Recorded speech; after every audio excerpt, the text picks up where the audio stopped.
Nabi Muhammad SAW adalah Rasul terakhir yang ditunjuk langsung oleh Allah Subhanahu wa Ta'ala sebagai penyempurna agama-agama samawi sebelumnya. Beliau merupakan satu-satunya manusia yang diutus menjadi Rasul oleh Allah Subhanahu wa Ta'ala. Dengan kesempurnaan akhlaknya, beliau juga merupakan qudwah bagi seluruh umat manusia dari masa ke masa. Nah, kepergian Nabi Muhammad SAW di usianya yang ke-63 tahun, lebih 4 hari, sungguh meninggalkan duka yang sangat mendalam bagi para sahabat dan seluruh umat Islam. Dan karena itu pada pembahasan kali ini kita akan membahas kisah akhir hayat Nabi Muhammad SAW. Sebelum kalian melanjutkan video ini, ada bagusnya jika kalian klik tombol subscribe dan nyalakan notifikasinya agar kalian mendapat info terbaru dari video kami.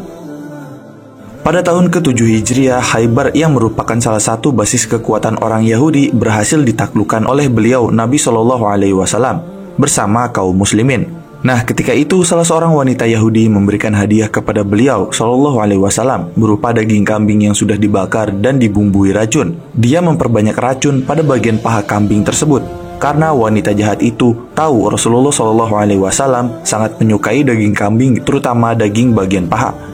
Nah, ketika beliau SAW hendak mulai menikmati daging kambing tersebut, Nabi Muhammad SAW mengambil sepotong dari bagian pahanya dan mengunyahnya dengan mulut beliau SAW yang mulia. Sebelum sempat menelan daging tersebut, kemudian ada kabar yang sampai kepada beliau SAW bahwa wanita Yahudi itu telah membubuhkan racun pada daging tersebut. Kemudian Nabi SAW segera menyampaikan kepada para sahabatnya yang menyertai beliau, yang hendak menikmati hidangan tersebut agar mereka menahan diri dan tidak melanjutkan memakan daging tersebut. Dan hal ini juga dalam sebuah riwayat dijelaskan bahwa Rasulullah SAW bersabda, "Angkatlah tangan kalian dari daging-daging tersebut, karena daging-daging itu telah menyampaikan kepadaku bahwa dia beracun." Nah, racun yang sudah terlanjur masuk ke tubuh Nabi SAW tidak langsung terlihat reaksinya pada saat itu. Dan hal itu karena agar manusia tahu dan yakin bahwa beliau SAW adalah seorang nabi yang diutus, dan juga agar Allah Azza wa Jalla bisa menyempurnakan agamanya. Kemudian di akhir masa kehidupan beliau SAW, pengaruh racun itu mulai tampak dan terasa. Nah, dari kejadian beliau SAW tersebut, hikmahnya adalah agar manusia mengetahui bahwa beliau SAW adalah seorang manusia biasa yang mendapat kehormatan untuk mengemban risalah dari Allah Azza wa Jalla. Beliau SAW harus ditaati tapi tidak disembah. Nah, lalu saat menderita sakit di akhir kehidupannya, Nabi Muhammad SAW sempat bersabda, "Wahai Aisyah, saya masih merasakan sakit akibat dari makanan yang saya konsumsi di Khaybar. Inilah saatnya urat nadiku akan terputus karena pengaruh racun itu." Hadis riwayat Bukhari dalam kitab sahihnya.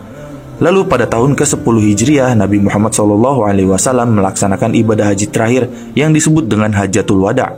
Ketika itu beliau Nabi SAW bersabda, "Ambillah dariku cara ibadah haji kalian, karena mungkin setelah tahun ini saya tidak akan berjumpa lagi dengan kalian." Nah, setelah itu kemudian Allah Azza wa Jalla menurunkan firman-Nya dalam surat An-Nasr ayat 1-3 yang artinya, "Apabila telah datang pertolongan Allah dan kemenangan, dan kamu lihat manusia masuk ke agama Allah dengan berbondong-bondong, maka bertasbihlah dengan memuji Rabb-mu dan mohonlah ampun kepadanya. Sesungguhnya Dia adalah Maha Penerima Taubat." Kemudian karena penyakit yang dialami beliau SAW, dalam penggalan kisah ini tersisip pesan bahwa tidak beberapa lama lagi Rasulullah SAW akan wafat, akan meninggalkan umatnya. Sejak saat itu Rasulullah SAW selalu memperbanyak doa dalam ruku dan sujudnya, yang mana doa tersebut adalah Subhanakallahumma wa bihamdika Allahumma ghfirli, yang artinya Maha suci Engkau wahai Allah, dan segala puji bagimu wahai Allah, ampunilah aku. Nah, lalu usai menunaikan ibadah haji wada', beliau SAW kembali ke Madinah dan terus berada di Madinah. Di akhir bulan Safar atau awal bulan Rabiul Awal, Rasulullah SAW menyempatkan diri untuk pergi ziarah ke makam para sahabat beliau SAW yang gugur dalam perang Uhud. Nah, ziarah beliau SAW kali ini seakan sebagai salam perpisahan dengan para sahabat beliau SAW yang masih hidup maupun yang sudah meninggal dunia. Sepulang dari menunaikan Hajatul Wada', Rasulullah SAW juga sempat berziarah ke makam Baqi' Al-Gharqad di tengah malam.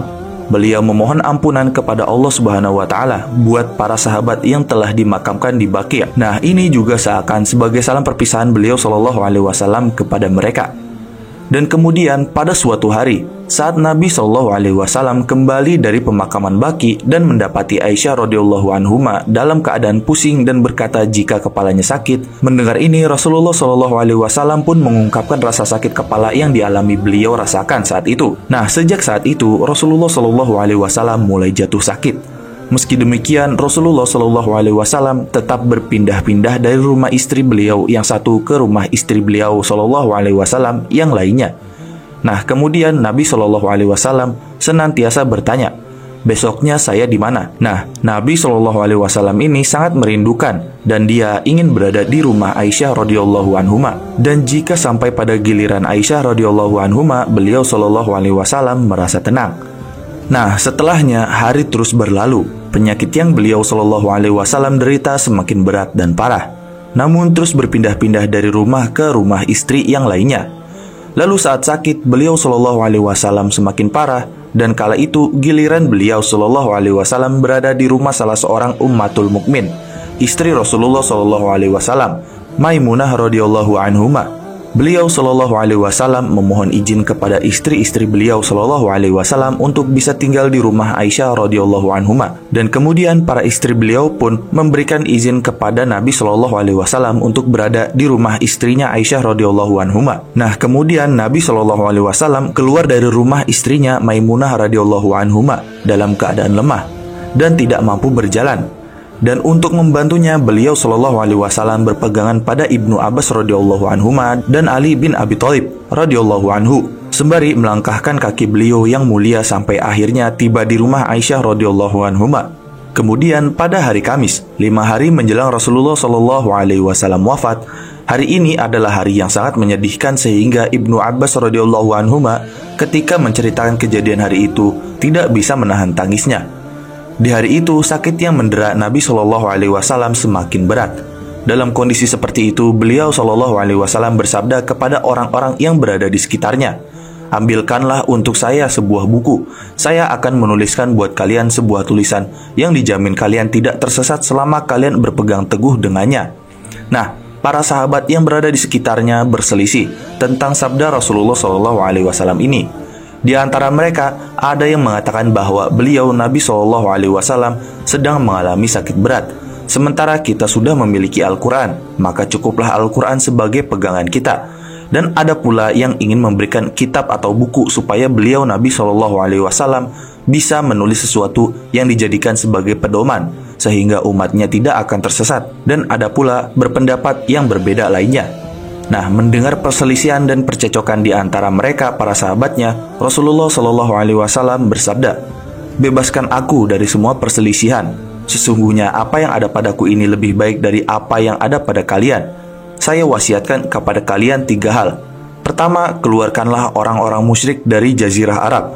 Kedua, terima dan perlakukanlah para utusan atau duta yang datang kepada kalian sebagaimana aku menerima dan memperlakukan para duta itu. Lalu perawi hadis ini yaitu Ibnu Abbas radhiyallahu anhuma mengatakan bahwa beliau Nabi Shallallahu Alaihi Wasallam tidak menyebutkan yang ketiganya, atau beliau Shallallahu Alaihi Wasallam sudah menyebutkannya namun saya lupa. Hadis riwayat Muslim. Kemudian Nabi Shallallahu Alaihi Wasallam meminta untuk diambilkan air dingin sebanyak 7 kibroh atau wadah air yang terbuat dari kulit yang sudah disama, yang belum dibuka talinya. Karena Rasulullah Shallallahu Alaihi Wasallam saat itu mengalami demam yang sangat tinggi dan kepala beliau terasa sangat panas. Kemudian beliau Nabi Shallallahu Alaihi Wasallam meminta diambilkan air sebanyak itu agar dapat diguyurkan ke badan beliau untuk mengurangi demam dan meredakan panasnya. Lalu Aisyah radhiyallahu anhuma dan yang lainnya membantu Rasulullah Shallallahu Alaihi Wasallam duduk pada mikhdab atau wadah yang biasa digunakan untuk mandi, dan tempat itu milik Hafsah radhiyallahu anhuma, dan mengguyur beliau Shallallahu Alaihi Wasallam dengan air-air tersebut sesuai dengan permintaan beliau Nabi Shallallahu Alaihi Wasallam. Dan setelahnya Nabi Shallallahu Alaihi Wasallam didudukan di tempat tersebut karena keadaan beliau Nabi Shallallahu Alaihi Wasallam yang sangat lemah. Setelah dirasa cukup, Rasulullah Shallallahu Alaihi Wasallam memberikan isyarat agar berhenti. Dan kali ini kita masuk pada momen ceramah terakhir Rasulullah Shallallahu Alaihi Wasallam. Kemudian setelah Rasulullah Shallallahu Alaihi Wasallam meminta dirinya diguyur dengan air, Rasulullah Shallallahu Alaihi Wasallam pun dipandu keluar menemui para sahabatnya dalam keadaan kepala beliau Shallallahu Alaihi Wasallam diikat. Nah, Nabi Muhammad SAW dibawa keluar dari rumah Aisyah radhiyallahu anhuma sampai ke mimbar. Lalu beliau SAW duduk. Setelah memuja dan memuji Allah Azza wa Jalla, Nabi SAW bersabda, "Sesungguhnya Allah telah memberikan pilihan kepada seorang hambanya untuk memilih dunia atau memilih apa yang ada di sisi Allah. Lalu hamba tersebut memilih apa yang ada pada Allah." Mendengar apa yang dikatakan Rasulullah SAW, Abu Bakar radhiyallahu anhu sedih, menangis terseduh-seduh dan mengatakan, "Wahai Rasulullah, kami siap menebus engkau dengan ayah-ayah kami dan ibu-ibu kami." Kemudian Abu Sa'id Al-Khudri radhiyallahu anhu mengatakan, "Kami tercengang dan terheran-heran dengan Abu Bakar. Kala itu seseorang mengatakan, 'Lihatlah orang ini.' Rasulullah SAW memberitahukan tentang seseorang hamba disuruh memilih oleh Allah Azza wa Jalla antara memilih perhiasan dunia apapun yang dikehendakinya atau memilih apa yang ada di sisi Allah Azza wa Jalla. Namun orang ini mengatakan, 'Kami siap menebus engkau dengan ayah-ayah kami dan ibu-ibu kami.' Nah, namun akhirnya mereka sadar bahwa hamba yang dimaksudkan oleh Rasulullah SAW dalam khutbahnya adalah diri beliau SAW sendiri. Oleh karena itu, Abu Bakar radhiyallahu anhu menangis terseduh-seduh. Kemudian Abu Bakar radhiyallahu anhu sangat memahami maksud dari ucapan Rasulullah SAW dan menyaksikan tangis Abu Bakar radhiyallahu anhu. Rasulullah SAW bersabda, "Wahai Abu Bakar, janganlah engkau menangis. Sesungguhnya orang yang paling baik kepadaku dengan hartanya dan pertemanannya adalah Abu Bakar. Sekiranya aku boleh mengambil seseorang dari umatku sebagai kekasih, teman yang paling akrab, maka tentu saya telah menjadikan Abu Bakar sebagai kekasih. Namun yang ada di antara kami persaudaraan Islam dan kasih sayangnya. Sesungguhnya semua pintu masjid kebaikan telah tertutup kecuali pintu Abu Bakar As-Siddiq." Dan kemudian setelah itu Rasulullah SAW pun menyempurnakan khutbah tersebut dengan sabda beliau SAW, yang mana dia berkata, "Ketahuilah sesungguhnya orang-orang sebelum kalian telah menjadikan kuburan para nabi dan orang-orang soleh sebagai masjid. Maka jangan kalian menjadikan kuburan-kuburan sebagai masjid." Selain itu Rasulullah SAW juga bersabda, "Wahai manusia, sesungguhnya manusia akan bertambah banyak, namun Ansor akan semakin berkurang dan sedikit. Sehingga para Ansor ini di tengah manusia ibarat garam dalam makanan. Barang siapa di antara kalian yang diberi amanah untuk mengurusi sesuatu, menangani sesuatu sebagai pemimpin, yang sesuatu itu bisa mendatangkan mudarat bagi sebagian kaum, namun bisa mendatangkan manfaat bagi sebagian kaum yang lainnya, maka hendaklah dia menerima masukan dari orang-orang baik di antara mereka dan memaafkan orang-orang yang berbuat buruk." Nah, setelah menyampaikan khutbah beliau yang terakhir itu, beliau SAW turun dari mimbar. Itulah ceramah terakhir Rasulullah SAW di atas mimbarnya di hadapan para sahabatnya radhiyallahu anhum. Lalu di saat itu seluruh istri Rasulullah SAW telah berkumpul di dekat beliau SAW. Tidak ada seorang pun yang meninggalkan beliau SAW. Lalu anak beliau SAW, Fatimah radhiyallahu anhuma, datang dengan berjalan kaki. Nah, mengetahui kedatangan Fatimah radhiyallahu anhuma, beliau SAW bersabda, yang artinya, "Marhaban, selamat datang wahai anakku." Lalu Rasulullah SAW memberi isyarat dengan tangannya agar ia duduk di sisi kanan atau sisi kirinya SAW. Dan kemudian tidak lama Rasulullah SAW memberikan isyarat kepada Fatimah untuk mendekatkan wajahnya, mendekatkan telinganya ke mulut Rasulullah SAW. Lalu beliau SAW menyampaikan sesuatu yang tidak didengar oleh para istri Rasulullah dan juga tidak didengar oleh orang lain selain Fatimah radhiyallahu anhuma. Setelah mendengar bisikan Rasulullah SAW, Fatimah radhiyallahu anhuma pun menangis. Setelah itu Rasulullah SAW pun membisikkan kembali sesuatu yang lain kepada Fatimah radhiyallahu anhuma, yang membuat Fatimah radhiyallahu anhuma tertawa. Melihat ini, Aisyah radhiyallahu anhuma penasaran dan bertanya, "Wahai Fatimah, apakah yang membuatmu menangis?" Fatimah radhiyallahu anhuma pun merespon pertanyaan ini dengan mengatakan, "Demi Allah, aku tidak mau membeberkan rahasia Rasulullah SAW." Tapi setelah Rasulullah SAW wafat, Aisyah radhiyallahu anhuma masih menyimpan rasa penasaran dan menanyakan kembali kepada Fatimah radhiyallahu anhuma perihal bisikan Rasulullah tersebut terhadap Fatimah. Lalu Fatimah radhiyallahu anhuma pun menjawab, Kalau sekarang, ya saya akan menjelaskannya. Masalah yang disampaikan kepada saya pada bisikan beliau Shallallahu Alaihi Wasallam yang pertama adalah beliau Nabi Muhammad Shallallahu Alaihi Wasallam memberitahukan bahwa Jibril alaihi salam datang kepada beliau Shallallahu Alaihi Wasallam sekali dalam setahun untuk mendengarkan Al-Quran seluruhnya. Namun tahun ini Jibril alaihi salam mendatangi beliau Shallallahu Alaihi Wasallam sebanyak 2 kali. Dan Fatimah radhiyallahu anhuma menjelaskan ucapan yang dikatakan Nabi Shallallahu Alaihi Wasallam, bahwa Nabi Shallallahu Alaihi Wasallam bersabda, "Saya kira ajalku sudah dekat atau akan datang, maka hendaklah kamu bertakwa kepada Allah dan bersabar, karena sesungguhnya pendahulu terbaik bagimu adalah saya." Lalu Fatimah radhiyallahu anhuma mengatakan, "Mendengar ini saya menangis sebagaimana yang engkau lihat tangisanku." Dan saat beliau Nabi Muhammad Shallallahu Alaihi Wasallam melihat kesedihan yang menderaku, beliau Shallallahu Alaihi Wasallam berbisik lagi kepadaku, yang mana dia mengatakan, "Tidaklah engkau rela menjadi sayyidah umat ini, sayyidah kaum mukminin."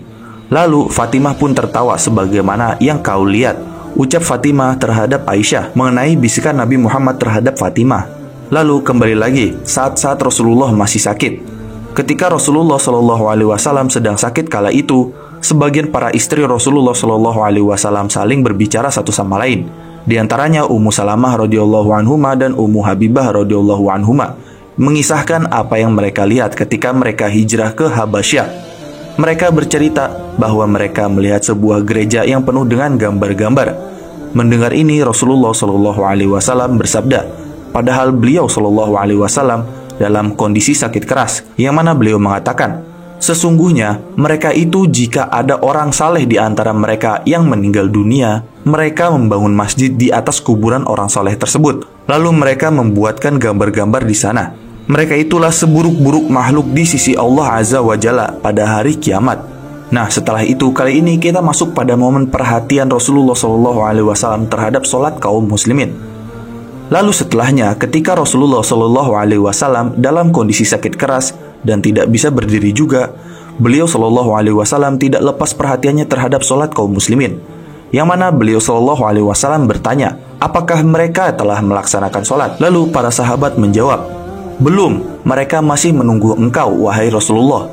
Lalu Rasulullah Shallallahu Alaihi Wasallam bersabda, taruhkanlah air untukku pada al-makdab atau tempat air untuk mandi. Lalu Aisyah radhiyallahu anhuma berkata, kami melakukan apa yang diminta oleh Rasulullah Shallallahu Alaihi Wasallam. Dan kemudian Rasulullah Shallallahu Alaihi Wasallam pun mandi di wadah tersebut, lalu bangkit hendak berdiri untuk pergi ke masjid. Namun saat itu beliau Shallallahu Alaihi Wasallam tidak kuat lalu pingsan. Dan tidak lama berselang beliau Shallallahu Alaihi Wasallam tersadar dan bertanya, apakah mereka telah melaksanakan sholat? Dan para sahabat pun menjawab, belum, mereka masih menunggu engkau, wahai Rasulullah. Lalu Rasulullah Shallallahu Alaihi Wasallam bersabda kembali, taruhkanlah air untukku pada al-makdab. Kemudian Aisyah radhiyallahu anhuma kembali membantu beliau. Setelah itu, beliau Nabi Muhammad Shallallahu Alaihi Wasallam bangun hendak berdiri. Namun beliau Shallallahu Alaihi Wasallam kembali tidak kuat lagi, lalu pingsan. Dan tak lama kemudian beliau siuman kembali. Nah, Nabi Shallallahu Alaihi Wasallam ini bertanya kembali, apakah mereka telah melaksanakan sholat? Para sahabat pun kembali menjawab jawaban yang sama.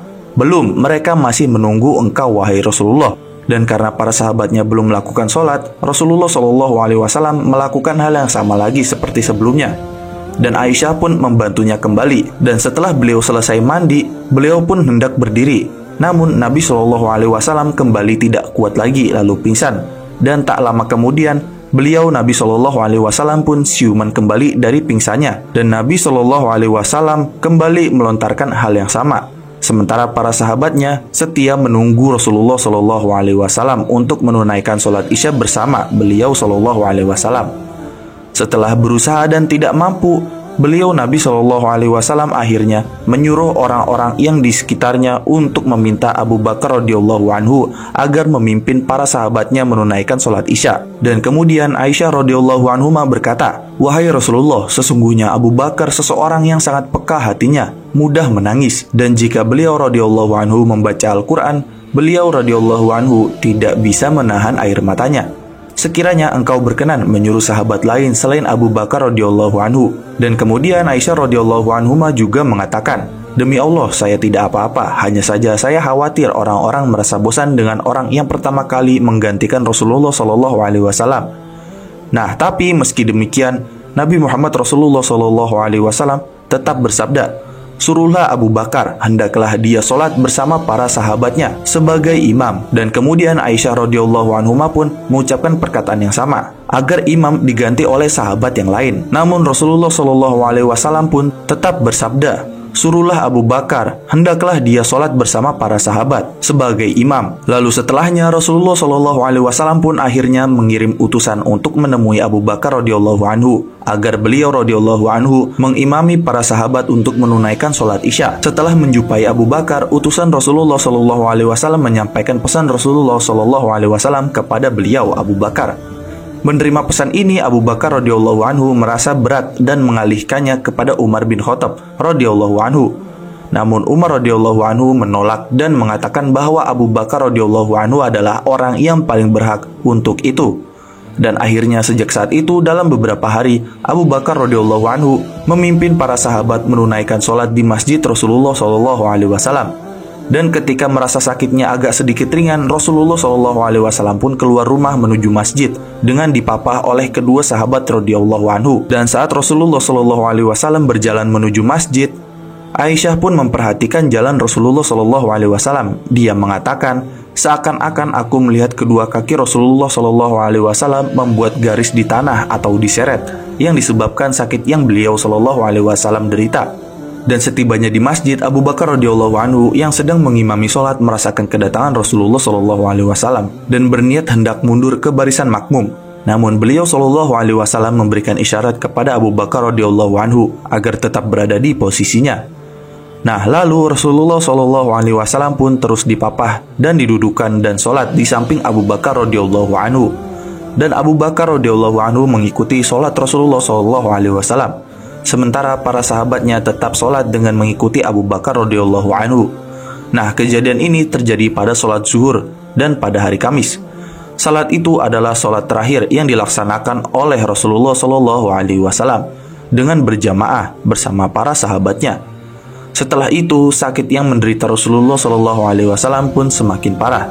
3 hari menjelang wafat, Rasulullah Shallallahu Alaihi Wasallam bersabda, "Berbaik sangkalah kalian kepada Allah, berbaik sangkalah kalian kepada Allah."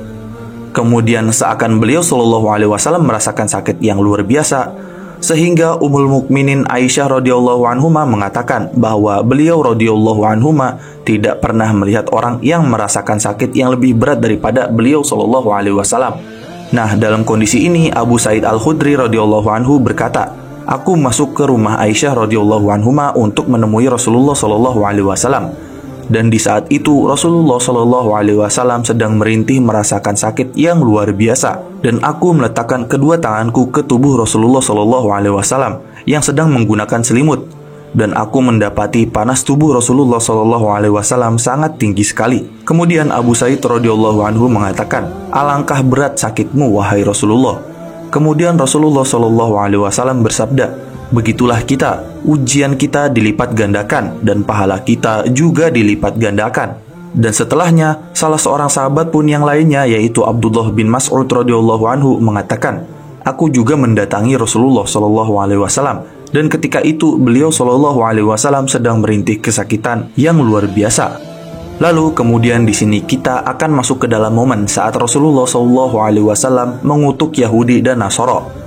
Lalu setelah sakit Rasulullah Shallallahu Alaihi Wasallam terus bertambah parah dan berat, Rasulullah Shallallahu Alaihi Wasallam mengambil kain untuk menutupi wajah beliau Shallallahu Alaihi Wasallam yang mulia. Dan jika sedikit berkurang, beliau Shallallahu Alaihi Wasallam menyingkap kain itu dari wajahnya. Dan dalam kondisi menahan sakit yang sangat dahsyat ini, beliau tidak lupa mengingatkan umatnya tentang sesuatu yang sangat penting. Beliau Shallallahu Alaihi Wasallam pun kemudian bersabda, "Semoga Allah melaknat Yahudi dan Nasara yang telah menjadikan kuburan-kuburan para nabi mereka sebagai masjid." Dan pada hari itu Abu Bakar radhiyallahu anhu terus mengimami para sahabat Rasulullah Shallallahu Alaihi Wasallam dalam sholat-sholat mereka. Dan saat mereka sedang bersiap menunaikan sholat subuh dengan diimami oleh Abu Bakar radhiyallahu anhu, tepatnya pada hari Senin tanggal 12 Rabiul Awal, menurut pendapat mayoritas para ulama, beliau Nabi Shallallahu Alaihi Wasallam membuka kain penutup yang menutupi kamar Aisyah radhiyallahu anhuma dari Masjid Nabawi, dan beliau Shallallahu Alaihi Wasallam melihat ke arah para sahabat yang sedang berbaris rapih akan menunaikan sholat subuh, dan wajah beliau Nabi Shallallahu Alaihi Wasallam terlihat berseri-seri lalu tersenyum, dan hampir saja kaum muslimin terpengaruh dalam sholat mereka dengan senyum Rasulullah Shallallahu Alaihi Wasallam yang mereka lihat. Merasakan ini, Abu Bakar radhiyallahu anhu mundur karena menyangka Rasulullah Shallallahu Alaihi Wasallam akan keluar dari kamar atau rumah Aisyah radhiyallahu anhuma menuju masjid. Namun Rasulullah pun memberikan isyarat agar mereka menyempurnakan sholat mereka dahulu. Lalu beliau Shallallahu Alaihi Wasallam pun kembali menutup kain tabir itu, dan para sahabat pun menyangka bahwa Rasulullah Shallallahu Alaihi Wasallam sudah mulai sembuh dari sakitnya. Dan ternyata dugaan para sahabat ini berlawanan dengan fakta yang ada, yang mana sakit Rasulullah Shallallahu Alaihi Wasallam semakin parah sampai-sampai beliau Shallallahu Alaihi Wasallam pingsan beberapa kali.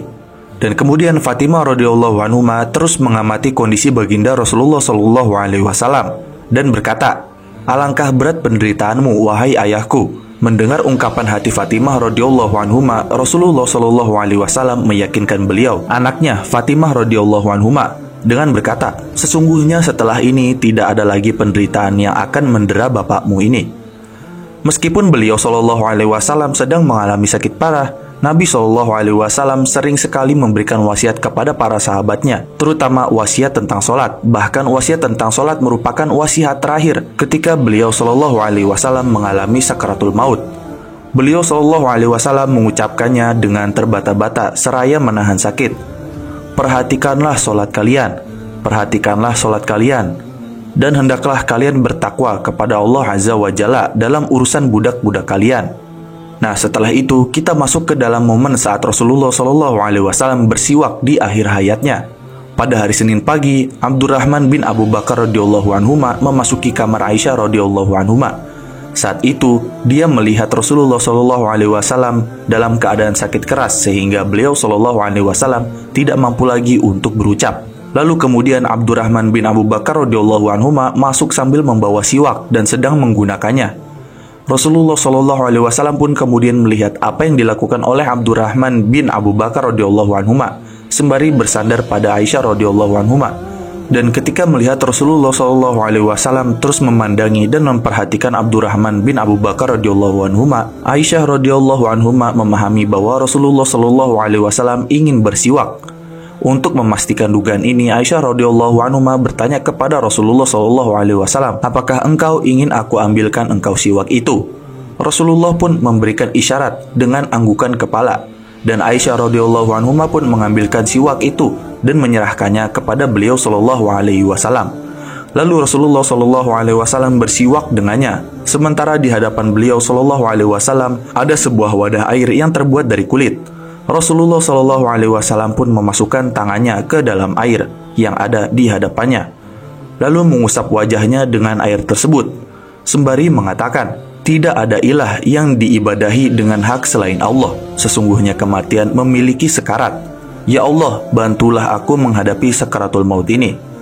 Kemudian Aisyah radhiyallahu anhuma juga mendengar Rasulullah Shallallahu Alaihi Wasallam berdoa. Mereka bersama orang-orang yang Allah berikan nikmat padanya daripada para nabi dan orang-orang soleh, dan mereka adalah sebaik-baiknya teman.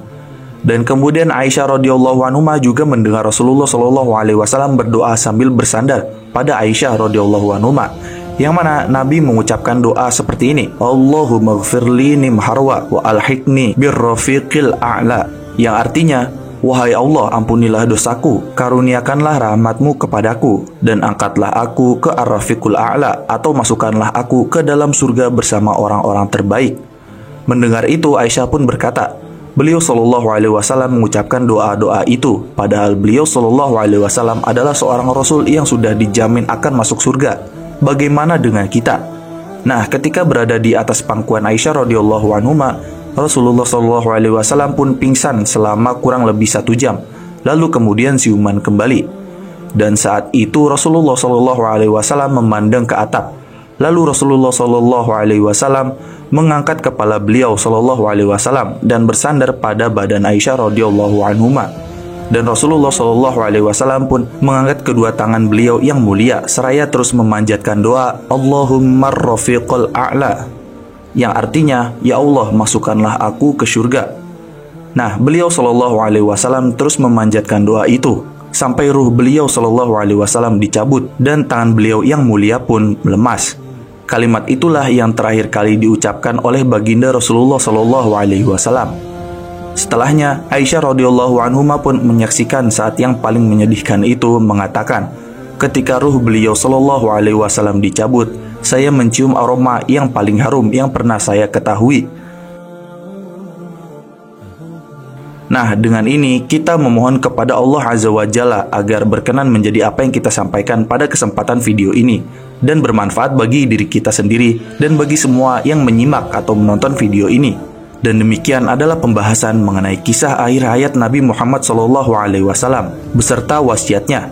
Jangan lupa like, share, dan subscribe. Jangan lupa komen di bawah tentang pendapat kalian di video kami kali ini. Sampai jumpa di video kami berikutnya.